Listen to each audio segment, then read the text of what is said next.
24 फरवरी 2022 को Russia Ukraine के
बनाते हैं। इन्होंने अपना ग्रुप बनाया वारसा ट्रीटी ऑर्गेनाइजेशन के नाम पर कि जो हमारी विचारधारा से सहमत हैं वो हमारे ग्रुप में आ जाओ। हमसे पूछा गया, इंडिया ताजा ताजा आजाद हुआ 1947 में, हमसे पूछा गया कि आओगे हमारे ग्रुप में। नाटो वालों ने पूछा, सोवियत वालों ने पूछा, हमने कहा नहीं साहब, तुम दोनों फिर ग्रुप बनाकर युद्ध लड़ोगे और हम युद्ध लड़ना नहीं चाहते। 200 साल गुलाम रह लिए, अब खुद से खड़ा होना चाहते हैं। और हमने एक अलग ग्रुप बना लिया जिसका नाम था नॉन अलाइन मूवमेंट, जिसे कहते हैं कूटनिरपेक्ष आंदोलन। और हमने नेहरू जी के नेतृत्व में 5 बड़े राष्ट्रों ने मिलकर के एक अलग आंदोलन छेड़ दिया कि सुनो भाई, हम बड़ी मुश्किल से अभी बाहर निकले हैं गुलामी से, हमें अब ग्रुप में नहीं शामिल होना है, हम सबके साथ रहेंगे। चलो तो हम तीसरे धड़े के लोग हो गए, हमसे किसी को कोई फर्क भी नहीं पड़ा। अमेरिका वाले और रूस वाले अपने इन ग्रुपों को लेकर आगे चलते रहे। इन्हीं ग्रुप्स में से 1991 में सोवियत रूस 15 देशों में टूट जाता है। 15 देशों में सोवियत रूस का टूटना अमेरिका की जीत कहलाता है। उन 15 देशों में से एक देश यूक्रेन था। वो यूक्रेन जो आज भी एग्जिस्ट करता है, ये यूक्रेन जो सोवियत रूस का हिस्सा हुआ करता था और सोवियत रूस यानी कि सोवियत संघ, उसका सबसे बड़ा देश निकल कर आया रूस। उस रूस ने यूक्रेन से कहा कि कुछ तो इज्जत रखो यार, हम 1991 में टूटकर अलग हुए हैं माना समझ में आया, लेकिन यार जिन्होंने हमें तोड़ा तुम उनसे जाकर मिल रहे हो, ये तो बहुत बड़ी बेइज्जती है। भाई नाटो ही तो था जो सोवियत संघ को तोड़ना चाहता था, हमें 15 देशों में तोड़ दिया, तुम्हें थोड़ी भी शर्म नहीं आई? तुम्हें नहीं जाना चाहिए। ऐसा कहकर रूस में बैठे पुतिन ने यूक्रेन को समझाया। सर यूक्रेन में कौन बैठा था? यूक्रेन में 2019 के अंदर एक कॉमेडियन जिसका नाम है व्लादिमीर जेलेंस्की, वो राष्ट्रपति बनकर आए थे। पेशे से कॉमेडियन राष्ट्रपति बन गए थे और आते ही कॉमेडी शुरू कर दिए। कॉमेडी इस बात की कि यूक्रेन को नाटो में मिल जाना चाहिए ताकि हम रूस से अलग और सुरक्षित रहेंगे। नाटो में मिल जाना चाहिए का मतलब है कि हमें अगर किसी ने हाथ लगाया तो 32 और जो देश हैं वो आकर हमारी हिफाजत करेंगे। बस फिर क्या था, जेलेंस्की ने इस बात की जिद पकड़ ली। 2019 में पकड़ी इस जिद से रूस में बैठे पुतिन चिढ़ने लगे। उन्होंने कहा बाकी कुछ भी कर लो, ये मजाक भी नहीं सहन होगी, तुम्हारा नाटो से प्रेम हमें सहा नहीं जाएगा। लेकिन यूक्रेन तो यूक्रेन था। जेलेंस्की को लगने लगा कि रूस तो क्या ही करेगा हमारा, हम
कि यूक्रेन तैयार हो जाता है नाटो की जिद छोड़ने के लिए। मैं आपको याद दिला दूं कि ट्रंप के द्वारा अपने दामाद और एक व्यक्ति जिसका नाम डेविड विटकॉफ है, विटकॉफ के साथ में अपने दामाद कुशनर को भेजा गया है रूस को समझाने के लिए और यूक्रेन को समझाने के लिए। कल के दिन यूक्रेन के राष्ट्रपति जेलेंस्की के साथ विटकॉफ और कुशनर की बातचीत बर्लिन में आयोजित की गई, जहां पर यूरोप के बहुत सारे लीडर उपस्थित थे और जेलेंस्की खुद प्रेजेंट थे।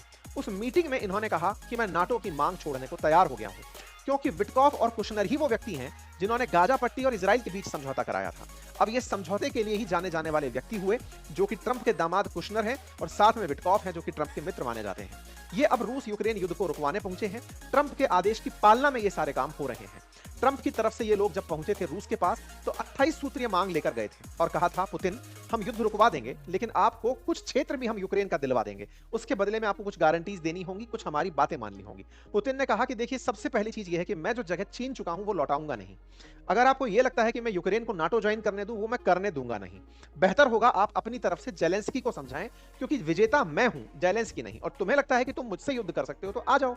ऐसे में दुनिया के पश्चिमी देश के दुनिया के देशों को यह समझ में अच्छे से आता है कि पुतिन से युद्ध नहीं किया जा सकता, क्योंकि पुतिन के निशाने पर यूरोप के अधिकांश देश हैं और अमेरिका भी जानता है कि वो कितने शक्तिशाली देश के सामने खड़ा है। ऐसे में पुतिन की जिद के चलते या पुतिन की हट के चलते जेलेंस्की को दबाया। हट तो जेलेंस्की भी कर रहे थे, लेकिन जेलेंस्की के सारे रास्ते ट्रंप ने बंद कर दिए। पहले इनसे इनके संसाधन छीन लिए, इसके बाद में इनकी पब्लिक में बेइज्जती करी, उसके बाद में यूरोपियन देशों को समझाया कि तुम जेलेंस्की का साथ नहीं दोगे, अगर तुम साथ दोगे तो फिर तुम ही सुरक्षा की गारंटी दोगे। अब हुआ भी यही। जेलेंस्की बोले कि सर मैं नाटो की सदस्यता नहीं मांगूंगा, लेकिन कम से कम मुझे कोई तो अश्योरेंस दे दो कि मैं सुरक्षित रहूंगा। तो इस पर तय हुआ कि तुम्हें पश्चिमी देश अगर चाहेंगे तो अपनी तरफ से तुम्हें अश्योरेंस दे देंगे कि तुम्हारे साथ कोई दिक्कत ना हो, तुम्हें एक सुरक्षा गारंटी दे देंगे ताकि तुम्हारे ऊपर हो रहे हमलों के समय तुम्हारे साथ कोई खड़ा हो जाए। बोले सर यही तो मैं चाहता था। बोले नहीं, इसका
US mediators would help find compromise with Russia, कि वो उनके साथ कॉम्प्रोमाइज करने का प्रयास करेंगे। कुल मिलाकर के यूक्रेन को अब अपनी जिद छोड़नी होगी।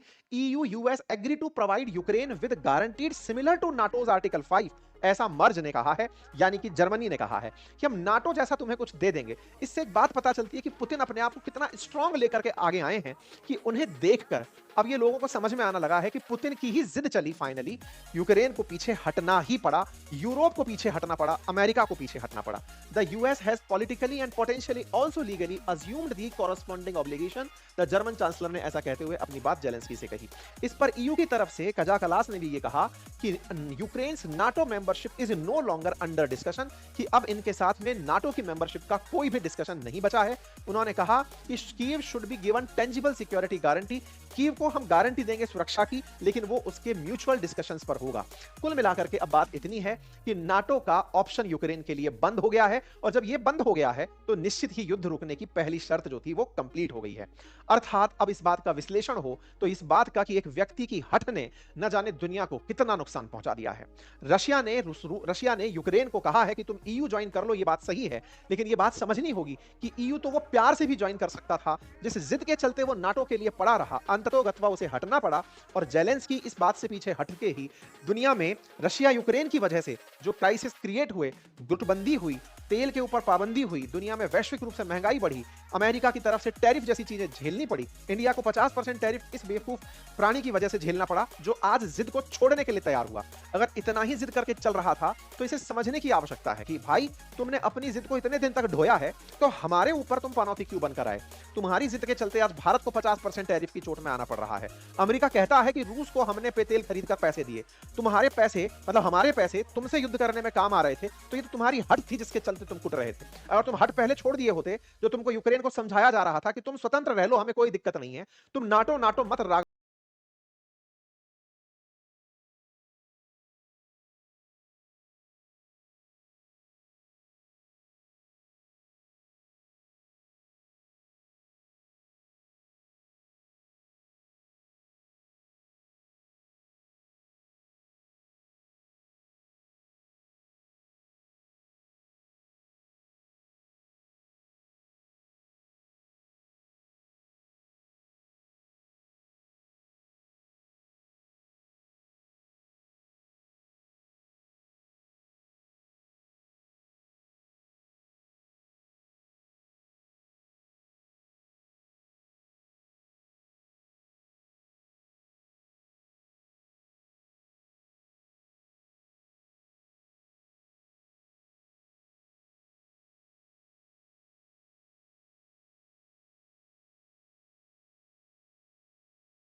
सीढ़ी के समान होगा। और यूक्रेन के लिए ईयू में शामिल होना कम से कम कुछ जैसे होता है सांत्वना पुरस्कार कि तुम दौड़े थे, दौड़ने का पार्टिसिपेशन करने के लिए लीजिए तुम्हें कुछ दिया जा रहा है, वैसा होगा। हालांकि आने में यूरोप इसको इस तरह से दिखाएगा कि यूक्रेन के लिए ये भी एक बड़ी विन है कि वो ईयू में शामिल हो गया, क्योंकि खुद की इज्जत थोड़ी बहुत तो बचानी होगी।